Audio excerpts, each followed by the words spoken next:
नाजरीन आदाब, मेरे YouTube चैनल उर्दू गज़ल दरबार में आप तमामी का इस्तकबाल है। आज हमारे दरबार में हाजिर हो रहे हैं जनाब सतीश शुक्ला रकीब जी। तो मैं उनसे गुजारिश करूंगा कि वो ख़ुद ही अपना मुख्तसरन तारुफ पेश करें। जी हाज़रीन, मेरा नाम सतीश शुक्ला रकीब है। लखनऊ से वाबस्तगी रही है, पैदाइश भी लखनऊ से हुई है और इब्तिदाई तालीम हिंदी और संस्कृत के माहौल में पला बढ़ा हूँ। अच्छा। सरस्वती शिशु मंदिर जो हुआ करते हैं और उसमें जो है पहली जो है चौथी कक्षा तक, पाँचवीं कक्षा तक मैंने पढ़ाई की। उसके बाद चूँकि फादर पेशे से सिविल इंजीनियर थे और उनका बहुत फ्रीक्वेंटली तबादला होता रहता था कि 6 महीने, कभी 2 साल, कभी 3 साल।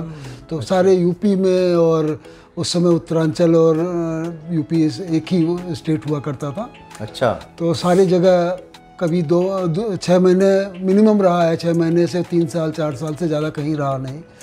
तो इब्तिदाई तालीम जो है हमारी कानपुर से शुरुआत ननिहाल से हुई। अच्छा। 1965 तो मैं पहला स्कूल था मेरा। और हम जो ननिहाल में थे तो उस समय मेरे फादर का जब ट्रांसफ़र हुआ तो उन्होंने कहा कि हमारे नाना जी ने कहा, क्योंकि वो वैद्य थे, कानपुर के जाने माने वैद्य, तो उन्होंने कहा कि आप बच्चों को मत ले जाइए, पहले आप खुद जाइए, अपने को सेटल कीजिए, रहने की और सारी व्यवस्थाएं सब देख के आइए, उसके बाद फैमिली को लेके जाइए। तो उसी समय मेरा एडमिशन होना था, तो उन्होंने पास में ही एक स्कूल था, वहाँ एडमिशन करा दिया। तो वो ननिहाल का माहौल कुछ ऐसा था कि हमारे घर के बिल्कुल बगल में एक मस्जिद हुआ करती थी। अच्छा। और 4-5 घर छोड़ करके एक मस्जिद हुआ करती थी। सामने, बिल्कुल सामने एक पार्क था, पार्क में 2-3 कब्रें थे और उसमें जो है आपका एक मदरसा चलता था। अच्छा। तो वो माहौल था और वो बहुत दिनों तक मैं चूँकि रहा वहाँ, बीच बीच में भी जाना होता था और जब स्कूल में एडमिशन हुआ तब भी 5-6 महीने मैं रहा। तो उस समय से वो उर्दू का और वो नमाज की अजान सुनते सुनते और वो धीरे धीरे कुछ पकता रहा। तो उस पर बाद में मैंने एक शेर भी कहा था। अच्छा। कि वो अरमा अब तो निकलेंगे, वो अरमा अब तो निकलेंगे, रहे जो मुद्दतों दिल में।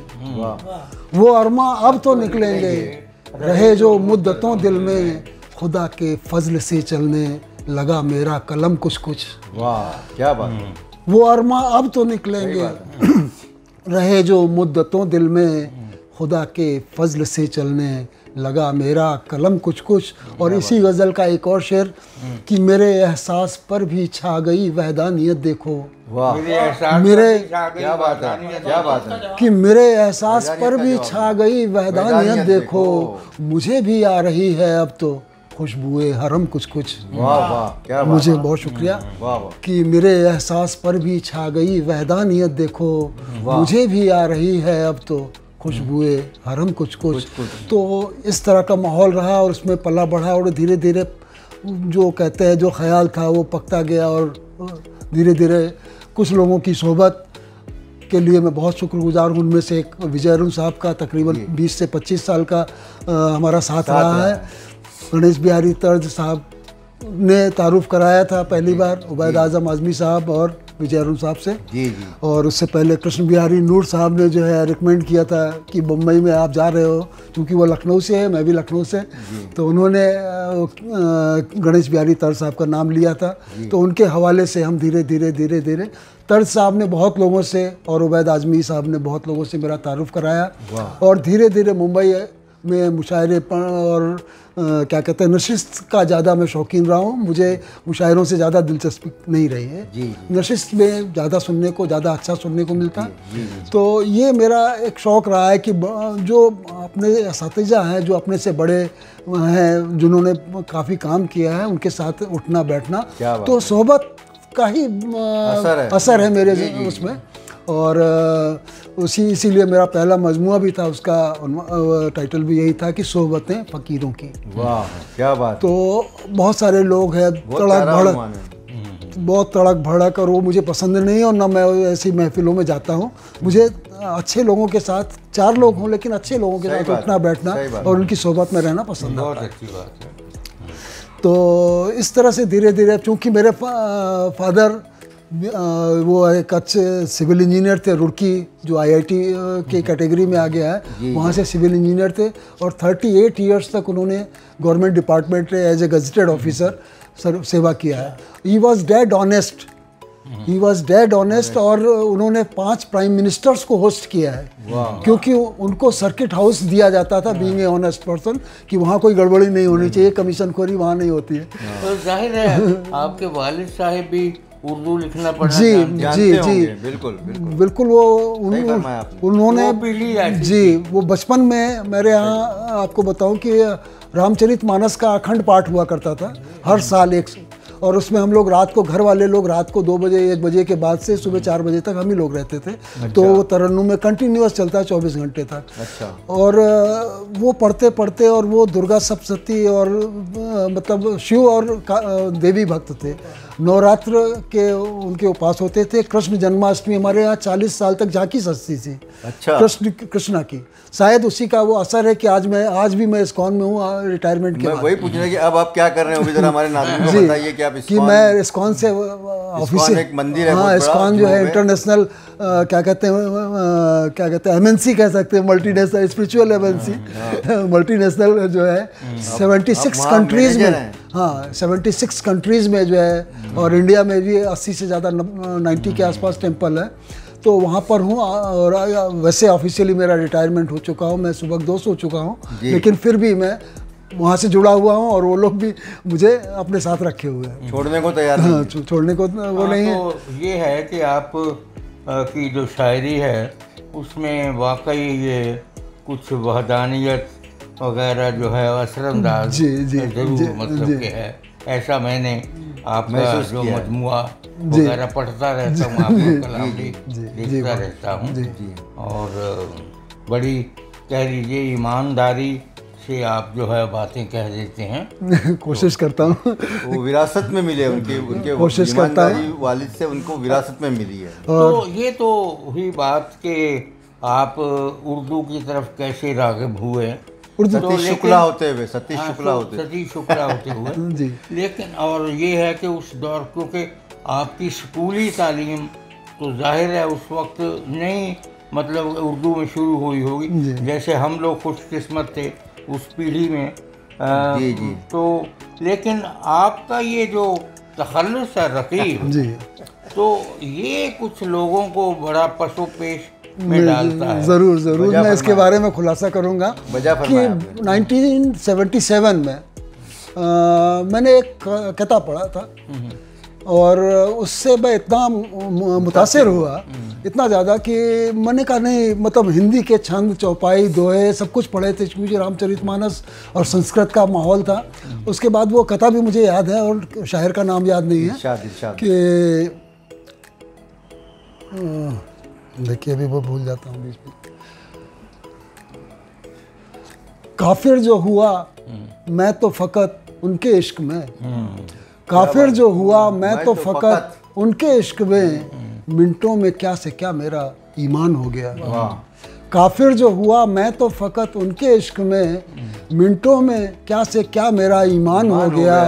और उनकी नज़र से मेरी नज़र 10 बजे मिली, उनकी नज़र से मेरी नज़र 10 बजे मिली, 10 बज के 10 मिनट पे मैं मुसलमान हो गया। वाह क्या बात। 10 बज के 10 मिनट पे मैं मुसलमान हो गया। तो ये जब मैंने सुना तो मैंने कहा कि हिंदी के किसी छंद में या किसी चौपाई में कि मतलब ऐसी बात नहीं है, ये अंदाज नहीं था उसमें। तो मैं थोड़ा सा मुतासिर हुआ। फिर चूँकि फादर भी उर्दू पढ़ते थे, और हमारे पास हमारे घर में एक पूरा सेट हुआ करता था राजकमल पब्लिकेशन का। 1 रुपए वाली किताब आती थी, उसमें बाइलिंगुअल होता था, हिंदी और उर्दू एक तरफ। हाँ, तो आज भी मैंने संभाल के रखी, क्योंकि इब्तदाई दौर से मैंने उनको देखा है। और तो वो पूरा सेट हुआ करता था, उसमें मीर, गालिब, जोक और फिराक और सारे कुछ जो है शोरा। वो हिंद पॉकेट बुक, राजकमल और हिंद, हाँ 1 रुपए में जी। तो उससे पढ़ते पढ़ते पहले हिंदी से पढ़ते थे, फिर हिंदी को देखते थे कि उर्दू में कैसे लिखते।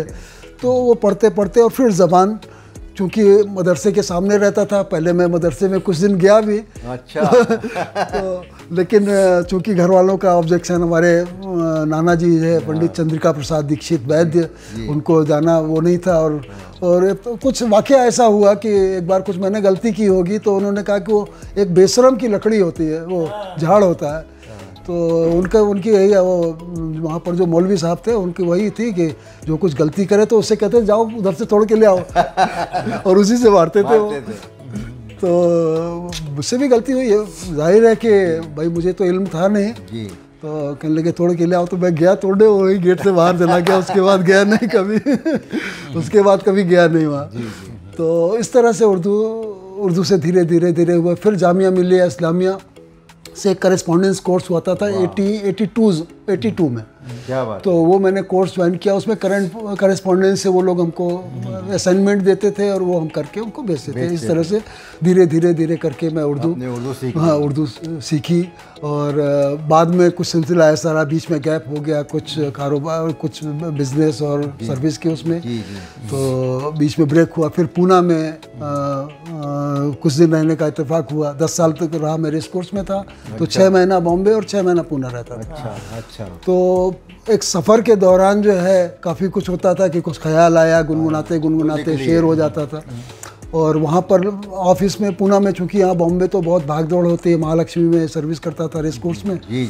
लेकिन पूना में 5 बजे के बाद ऑफिस से घर 5 मिनट में घर, उसके बाद क्या करें तो लाइब्रेरी, पूना की लाइब्रेरी है, तो वहाँ पर जा कर के बैठना। वहाँ बशीर अहमद अंसारी साहब है, तो उन्होंने एक क्लास का वो शुरू किया। तो मैं चूँकि जानता था तो इसलिए मुझे भी अच्छा लगा, उनको भी अच्छा लगता था कि भाई कोई जानने वाला है और गैर मुस्लिम है जो उर्दू की क्लास में आ रहा है। तो धीरे वो सिलसिला काफ़ी समय तक चलता रहा और वहाँ तमाम सारे नशिस्तें मैंने अटेंड की वहाँ। और फिर यहाँ मुंबई में आने के बाद गणेश बिहारी तर साहब से जब तारुफ हुआ तो वो अपने साथ ले जाते थे। वहाँ धीरे धीरे करके उबैद आजमी साहब से तारुफ हुआ, अब आरुम साहब से हुआ, और धीरे धीरे नदा फाजली और जितना ग्रुप था, नक्स लाहलपुरी साहब, राजदान राज साहब, ये मतलब पूरा ग्रुप जो था उनका, तो उनके बीच में उठना बैठना रहा। कृष्ण बिहारी नूर साहब भी जब आते थे मुंबई तो या तो तर साहब क्या रुकते थे या जो है उनके 2-3 ठिकाने ही थे जब वो यहाँ आते थे। तो उनके साथ भी घंटों बैठना, उठना बैठना और उनकी महफिल, हाँ उनकी महफिल में बैठ के चखना खाना और कोल्ड ड्रिंक पीना वो तो उतना ही हुआ मेरे पास, उससे आगे कभी बढ़ा नहीं। तो इस तरह से धीरे धीरे करके मेरा ये सफ़र आज यहाँ पर पहुँचा है। हाल में ही मेरी एक किताब आई, पहली किताब आई थी जिसका नाम है सोहबतें फ़कीरों की, और ये दूसरी किताब ये दिखाई हमारे नाज़रीन को। अभी सीख रहा हूँ। दूसरी किताब में भी आपने लिखा अभी सीख रहा हूँ, क्या नाम? वैसे तो आदमी उम्र भर सीखता रहता है, और ऐसी कह लीजिए कि आदमी की सोच भी होनी चाहिए कि वो जो है वो सीखे। तो कभी जो है वो सीखना कभी बंद नहीं होता, और ना जो अक्लमंद आदमी है वो तालिब इल्म ही रहना चाहिए। बिल्कुल। तो अब आप अपना कुछ कलाम सुनाइए। नहीं, रकीब के बारे में पूछा था ना आपने। रकीब का तो रह गया। रकीब का ऐसा, हाँ वो रकीब का शायराना तखल्लुस। हाँ, लेकिन ये ज़रूर है कि खुदा का एक सिफाती नाम जो है वो भी रकीब है जी।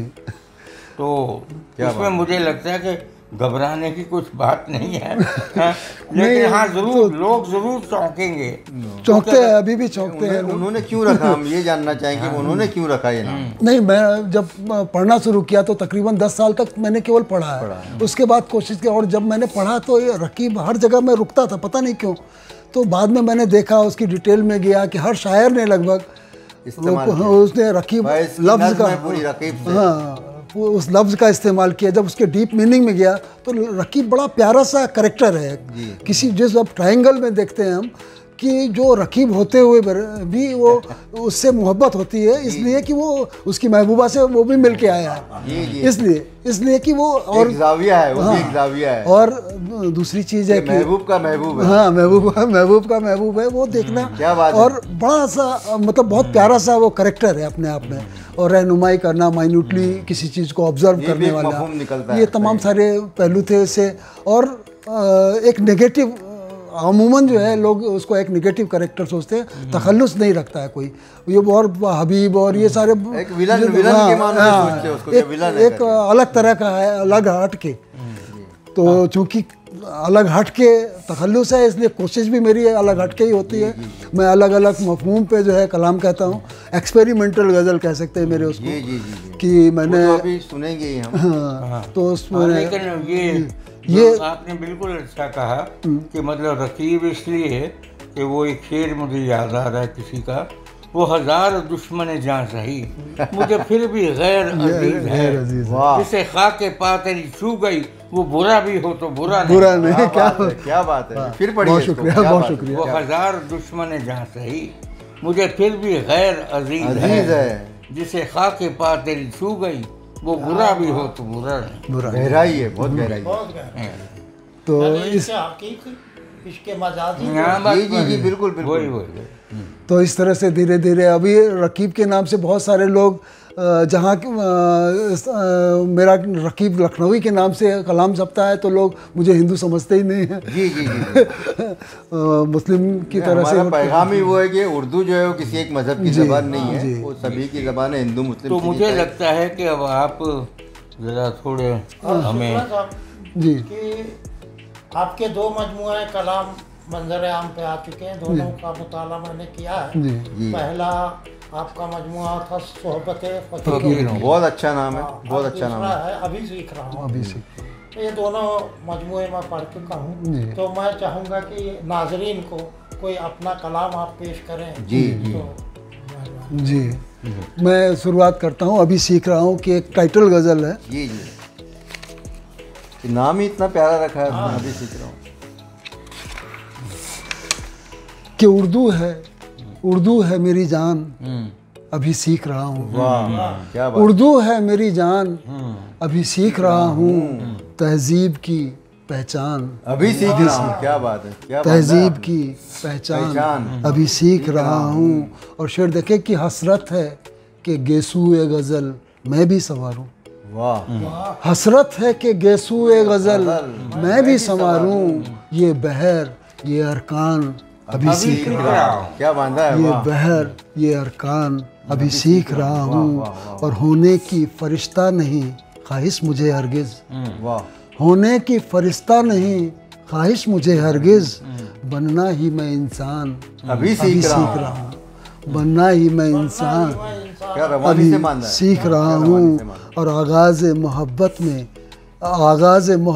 के ये गमज़े ये अदाएँ, आगाज़ मोहब्बत के ये गमज़े ये अदाएँ, लेने न कहीं जान अभी सीख रहा हूँ। क्या बात। लेने न कहीं जान अभी सीख रहा हूँ। और कुर्बत तेरी जी का मेरे जंजाल न बन जाए। वाह। कुर्बत तेरी जी का मेरे जंजाल न बन जाए, हर शय से हूँ अनजान अभी सीख रहा हूँ। हर शय से हूँ अनजान अभी सीख रहा हूँ। बहुत बहुत शुक्रिया। और मैं तो हूँ रकीब आज भी एक तिफ़्ल अदब में। वाह। मैं तो हूँ रकीब आज भी तिफ़्ल अदब में, पढ़ पढ़ के मैं दीवान अभी सीख रहा हूँ। पढ़ पढ़ के मैं दीवान। बहुत शुक्रिया। इनका शायरी जो है ये तो शायर का जेवर है। जी बहुत बहुत शुक्रिया। अच्छे शायर का जो वाकई शायर है, वजह फरमाया। हाँ, वो इनका शायरी तो है। जी तो शुक्ला साहब, मैं चाहता हूँ कि नाजरीन के लिए आप एक दो गज़लें और जी मैं और पेश करें। एक वो छूने वाली जो गज़ल जिसका जी उसका मैंने मतलब और एक शेर कहा, हालांकि थोड़ा कंट्रोवर्शियल शेर हुआ है। नहीं कोई बात नहीं, आप लेकिन आपसे तुमसे तू कहने लगे। वाह। आपसे ये बाबा बुलंद अगर वाकई कंट्रोवर्शियल है जी, तो आवाज बुलंद और जी कि आपसे तुमसे तू कहने लगे, छू के मुझको छू कहने लगे, छू के मुझको छू कहने लगे। जी जी जी जी। और इसी गज़ल का एक और शेर है कि इसमें नहीं,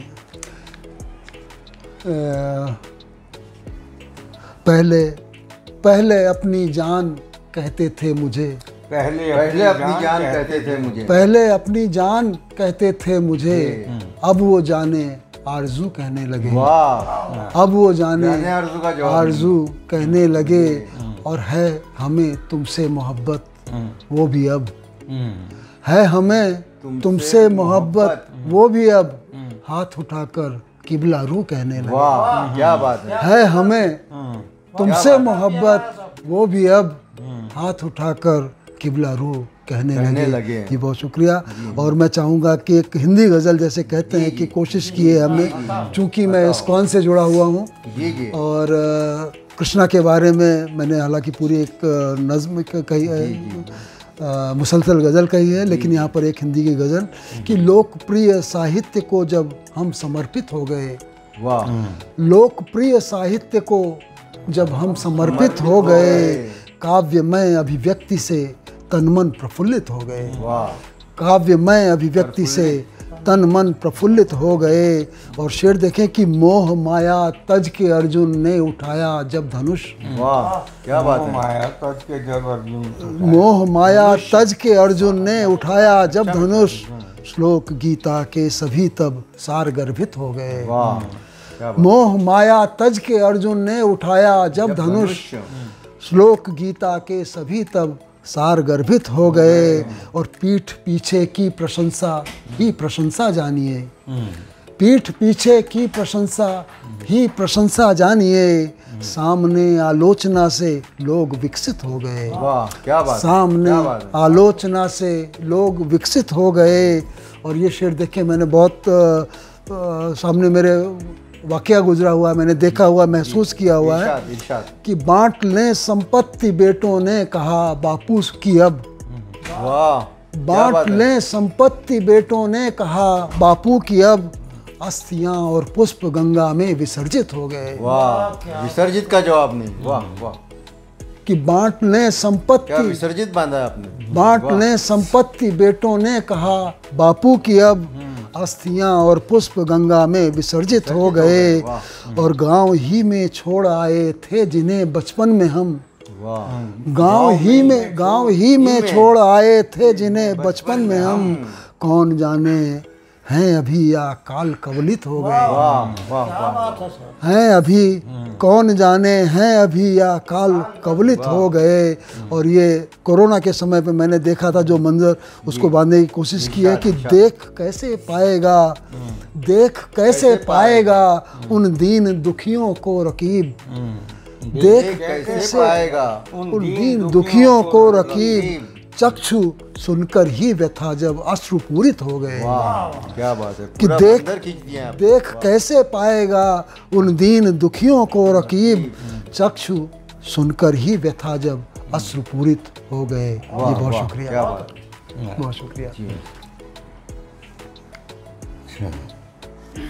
बहुत बहुत शुक्रिया आपका कि आपने अपना वक्त दिया और इतनी शानदार महफिल, इसमें सितारे, इनसे विजय अरुण जी से मिलकर ऐसा लगा ही नहीं कि पहली बार मिल रहे हैं, ऐसा लगा कि कई बरसों की मुलाकात है।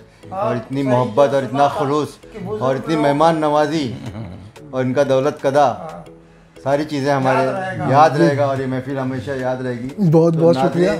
मिलते हैं। आज आपने सुना, अभी आपने सुना रकीब जी को, इनका पूरा नाम सतीश शुक्ला रकीब, मैनेजर इस्कॉन मंदिर। शुक्रिया, बहुत शुक्रिया।